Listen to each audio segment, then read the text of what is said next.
천국은 우리 그리스도인에게 최종 목적지입니다. 우리가 예수님을 믿고 교회에 나오는 최종 목적은 천국에 가는 것이죠. 또 천국에서 늘 영생의 소망이 있기 때문에 우리는 이 땅에서 많은 유혹과 시험을 믿음으로 이겨내고 있습니다. 그런 의미에서 요한계시록은 참 중요하죠. 왜냐하면 천국이 이런 곳이라고 하는 걸 주님께서 직접 보여주신 것이기 때문에 요한계시록은 참 의미가 있는 성경 말씀입니다. 그 중에서도 본문 계시록 4장은요, 천국은 예배하는 곳이다 이렇게 말씀하고 있습니다. 우리 계시록 4장 제일 위에 보면은 제목이 있어요. 그 제목 보면은 하늘의 예배 이렇게 되어 있습니다. 글자 그대로 제목 그대로 이 천국은 예배하는 곳입니다. 오늘 말씀 보면 네 생물이 또 24장로가 하나님을 찬양하고 예배하고 있습니다. 이처럼 천국이 예배하는 곳이기 때문에 이 땅에서 우리 예배 생활이 중요합니다. 여러분 생각을 해보세요. 천국이 예배하는 곳인데 우리가 예배하는 게 몸에 익어 있지 않으면 천국에 생활하기가 적응하기가 어렵지 않겠어요? 천국이라고 할 수 있겠습니까? 우리가 이 땅에서 좋은 예배자가 될 때에 천국은 정말로 천국이 되는 거죠. 우리가 천국으로 누리기 위해서는 먼저 이 땅에서 하나님이 기뻐하시는 좋은 예배자가 돼야 됩니다.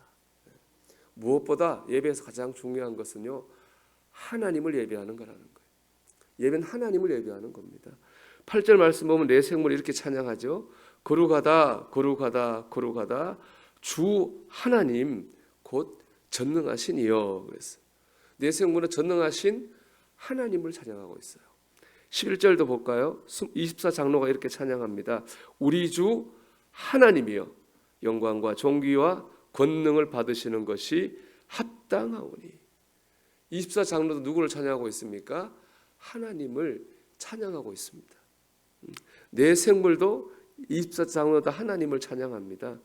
예배는 하나님을 찬양하는 거예요. 지금 어떤 상태나 어떤 상황을 찬양하고 있는 것이 아니잖아요.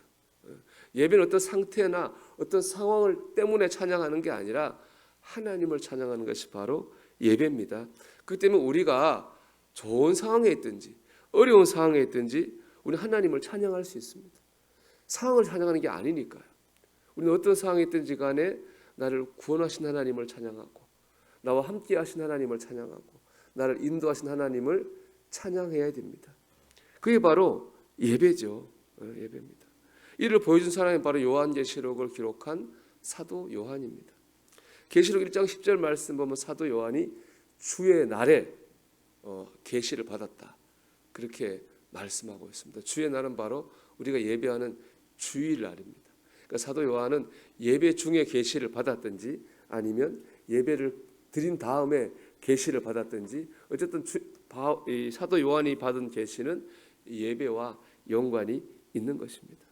우리가 계시록을 통해서 주님 주시는 이 계시의 말씀도 봐야 되겠지만은 빠뜨리지 말고 봐야 될 게 뭐냐, 바로 이 사도 요한의 모습입니다. 말씀드린 사도 요한이 밤모섬 전도하다가 전도한 죄로 밤모섬에 귀양을 왔죠. 근데 전승 보면 사도 요한이 그냥 귀양 온 게 아닙니다. 갖은 고문과 고초를 다 당한 후에 밤모섬으로 귀양을 왔어요. 이처럼 전도한 것 때문에 갖은 고초와 고문을 당하고 귀양까지 왔지만 사도 요한은 흔들리지 않고 그 선자리에서 하나님을 예배했습니다. 이것이 바로 예배입니다. 어느 뜬 것도 사도 요한의 예배를 막을 수 없어요. 왜냐? 처지나 상황의 예배의 대상이 아니기 때문에 그렇습니다. 사도 요한의 예배의 대상은 무엇입니까? 바로 하나님입니다. 우리 예배 대상도 마찬가지입니다. 우리 예배 대상은 어떤 상황이나 상태가 아니라 하나님입니다. 여러분 오늘 어떤 상황을 만났든지 간에 예배하는 주의 백성이 되기를 소망합니다.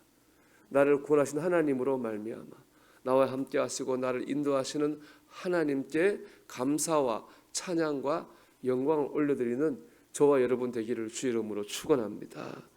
하나님은 그런 백성에게 하나님의 영광을 드러내 주시는 거예요. 그게 사도 요한이잖아요. 사도 요한이 언제 계시받았다고 했습니까? 예배할 때 어렵고 힘들지만 예배할 때 하나님께서 누구도 볼 수 없는 하늘나라의 신비를 사도 요한에게 보여주셨습니다. 하나님은 상이 흔들리지 않고 예배하는 그 사람에게 하나님의 영광을 드러내시는 거예요.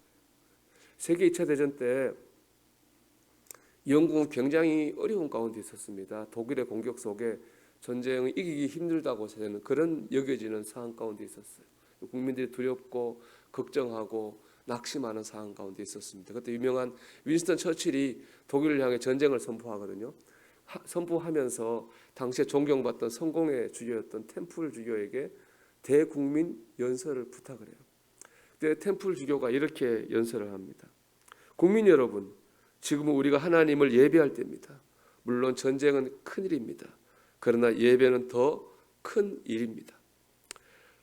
만일 우리가 이와 같은 때 진정 하나님을 예배할 수 있다면, 그리고 하나님을 바라보고 그 하나님이 우리와 함께하는 것을 믿을 수가 있다면, 우리는 우리가 예배한 하나님의 도우심으로 이 전쟁을 능히 승리할 것입니다. 그렇게 말했다고 그래요. 그 얘기를 듣고 그 주일날 모든 영국 교회가 종을 쳤고요. 그 국민들이 아주 인산인해를 이루고 교회를 와서 예배를 드렸습니다. 하나님은 예배하는 영국에게 승리를 주셨습니다. 이걸 통해서 하나님의 영광을 드러내셨습니다. 오늘도 마찬가지지만 하나님은 예배하는 사람을 통해서 하나님의 영광을 드러내셔요. 복음성가 중에 이런 복음성가가 있어요. 아무도 예배하지 않는 그곳에서 주를 예배하리라. 아무도 찬양하지 않는 그곳에서 나 주를 찬양하리라. 내가 밟는 모든 땅 주를 예배하게 하소서. 주의 보혈로 덮어지게 하소서. 여러분, 오늘 한날 우리가 예배하지 않는 아무도가 되지 말고 예배함으로 말미암아 하나님께 찬양과 영광을 돌려드릴 수 있는 저와 여러분이 되기를 주의 이름으로 축원합니다.